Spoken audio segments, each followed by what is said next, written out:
Alright, another day, another night, another adventure.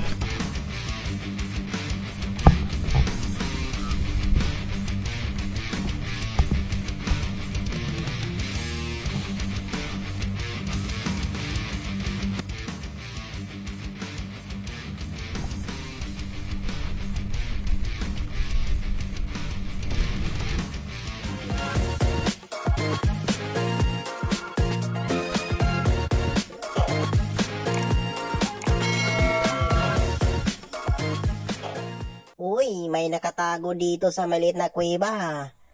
Ano kayang isda ito? Uy, ikaw pala. Dito naman sa gilid, may nakita tayong ahas. Isang ahas dagat. So, tingnan natin. Ito yung ulo niya, oh. Idamay na natin to. Masarap din to, mga ka-benchar. So, ayan na. Ayan na, ayan na. Ayan na. Patay kang ahas ka. Wow! Ayan. Napakasarap po nito, mga ka-benchar. So ito, hoy pre, kumusta ka dyan? Anong ginagawa mo dyan? Okay ayos yung bahay mo So, abalahin na muna kita, papakainin kita ng bato. Kaya mo kumain, busog ka? Sige, pasensya na sa abala kapatid. Dito na lang ako sa pinsan mong dilaw. Napakasarap po nito sa preto. Wow! Yung bago. So, daliin na natin. Ayan, sus agoy. Diba po yung natusok, dalagang bukid. O, ikaw, idol Oceanos Fishing, napaibig ka na rin ba sa dalagang bukid? O, heto na, heto na, heto nga. Heto na ang kamansi ng laman ng dagat. So, ayan, ayaw ko sa'yo, ang daming tinik, maliit ka pa. Ang hirap mong lutuin. Daming proseso. Dyan ka na lang muna. Ito na lang daw ang gusto ni Master Francis Loab. So, tusukin na natin to Ayay, daplis. Ito, uy, daplis ulit. Ayun ka ngayon manda ka sa akin In 3, 2, 1. Agoy, tusok. At para sa iyo ito, Master Francis. Oh, wow, man. Oy, pre, ano ba yan dala mo? Parang bigat niya Ano ba yan? Mais? Oy. Ginulat mo naman ako, tol. Napansin ko tuloy itong isang napakagandang timbungan. Wow! O sa manitis. So, hiwain na natin to. At diretso na sa tinula. O ayan, kahit walang chopping board. Ayan, hiwa na. O, ikaw, idol user RN2YH2PX2G. Gusto mo rin ba nito? AKA Oscar. O baka type mo rin itong tatlong danggit. Wow! So ayan, yung tatlong danggit nakapila. Subukan natin itong triple shot. O one shot triple kill. At ayan, sa kasamaang palad, dalawa lang ang yung nadali. So, di bale na lang, ito na lang yung daliin natin. Wow! Yan, isang tabugok, pulang-pula. Wow! Boy, tusok ka ngayong tabugok ka. Ito, may isa pa nakaupo. Wow! Same size po ito. Ayan, subukan niyang tumakas. Agay, tusok na naman.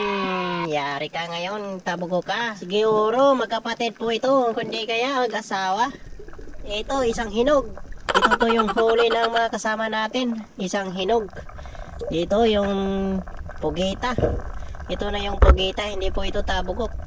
Malaki yung pugita po yan. Tinusok-tusok na po ni Master Boarding, aka boarding house. Nako, napakalaki yung pugita. Ayan, tinulo na yung pagsaksak niya. Ayan, puti na yung pugita. Wala na. At ito rin yung mga huli niya. Ako, ang daming pula. Yung mga danggit at may kitong pa. Wow! Ayan daming loki hook. O isang uri ng solid. Ayan, may isang taway, dalawang tambis at dalawang danggit. Ito rin yung Master Carlo. Ayan, mga solid, mga dalagang bukid. May isang tabugok din. Ito, naka-short lang, parang nasa bahay lang So ayan, dive na naman siya. Ano kaya itong nakita niya at binalik-balikan niya? So, sundan natin, tingnan natin kung ano ito. Uy, soy manoy pala. Isang malaking dambuhala. Isang malaking tricycle. Ayan, yung ulo niya. Grahe na daw siya, wala nang pasahero. Ito, napakagandang trope. Uy, corals, may natutulog palang isang prinsipe. Ayan.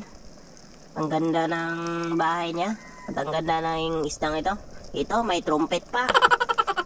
Subukan natin itong kunin. At subukan natin itugtog ito. Ayay. Hindi ko nadakip. So, habulin natin. Baka madali na. Ayay, wala pa rin. Gusto lang naman kitang itugtog. Kaso, ayaw mo magpahuli. So, ito, may napansin isang manipis. Pagod na ako. Ito, may natusok si Master Carlo. Ano kaya ang isda ito? Ayan, isang mamahaling isda. Wow! Ayan, nirescue pala ito ni Master Ivan. Ay nakatago sa bato. So, mamahaling isda po ito.